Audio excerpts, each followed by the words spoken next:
Olá, eu sou a doutora Aline, cirurgia dentista, e hoje quero falar sobre apertamento dental, ou conhecido também como bruxismo.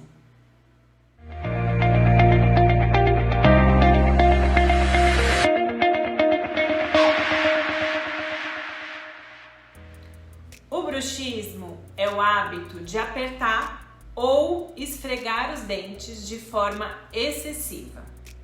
Normalmente ocorre quando a pessoa está dormindo ou quando a pessoa está em alguma atividade que exige muita concentração.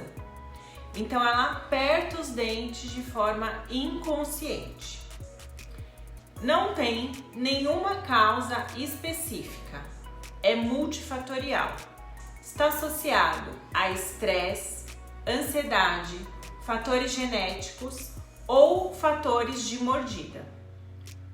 O bruxismo causa um desgaste exagerado dos dentes.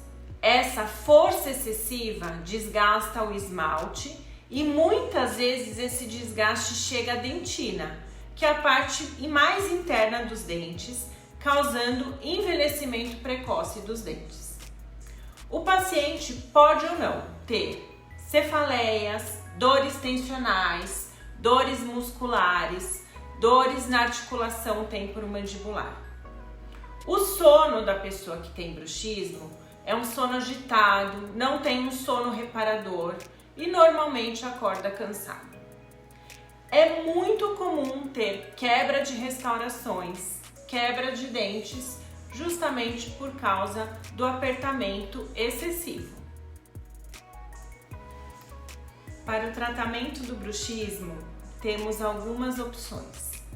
A placa mio-relaxante é a mais utilizada.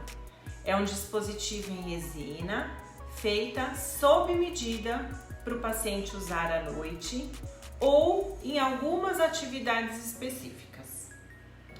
A toxina botulínica também pode ser associada. Ela é aplicada nos músculos da região da face, principalmente no masseter. Outras terapias podem ser associadas como laser, dependendo da queixa do paciente. O mais importante é não deixar o bruxismo prejudicar a sua saúde bucal.